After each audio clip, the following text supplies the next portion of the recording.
Pourquoi avoir une ruche déjà pour quand on a un jardin pour la pollinisation, enfin pour le potager, parce que ça pollinise tous les légumes, enfin toutes les fleurs en général, mais ce qui va intéresser l'être humain c'est les légumes et puis les fruits. Si on a une mauvaise pollinisation, on a des légumes qui sont pas bien formés. Par exemple, une courgette qui a été mal pollinisée, elle est pas bien formée.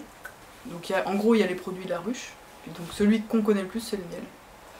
Et pour le miel, on peut faire plusieurs kilos par ruche, quoi. Et pas seulement pour le miel, il y a aussi le pollen. Donc on peut le consommer de manière fraîche. Et c'est hyper bon pour la santé. Pour les maladies des intestins. Donc il y a le miel, le pollen, il y a aussi la propolis qu'on peut récolter. Donc la propolis c'est pareil pour tout ce qui c'est un anti-infectieux quoi, antiviral, antibactérien. Donc il faut un environnement qui soit fleuri. Voilà, fleuri y compris les arbres. Ça aime le soleil et la chaleur. Voilà, dans un environnement où il y a peu de pesticides. Ça les empêche de retrouver la ruche, l'entrée quoi. En fait elles se perdent. Parce que ça attaque leur système neurologique. Et ça les désoriente. Donc en gros il faut de la nourriture et il faut un environnement sain. Il faut vraiment réussir à penser autrement. L'environnement il est assez toxique.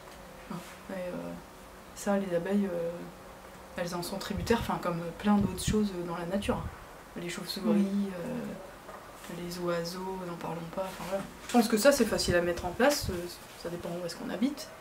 Puis après un jardin quoi, il faut un jardin, un peu de place.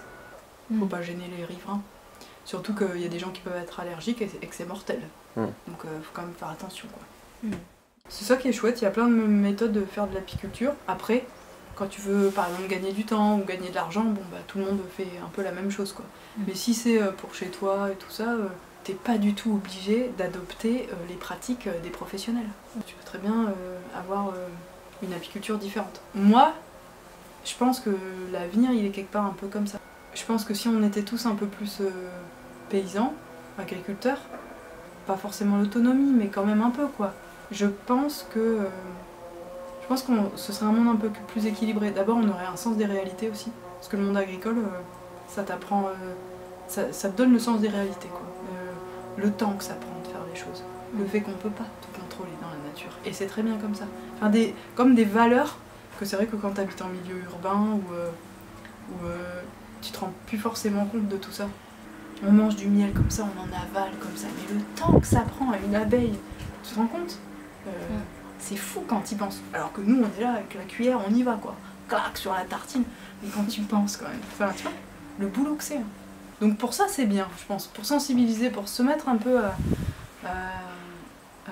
avoir une dimension un peu de la terre quoi, de la vie de la terre, ça c'est bien, la ruche, ça y amène.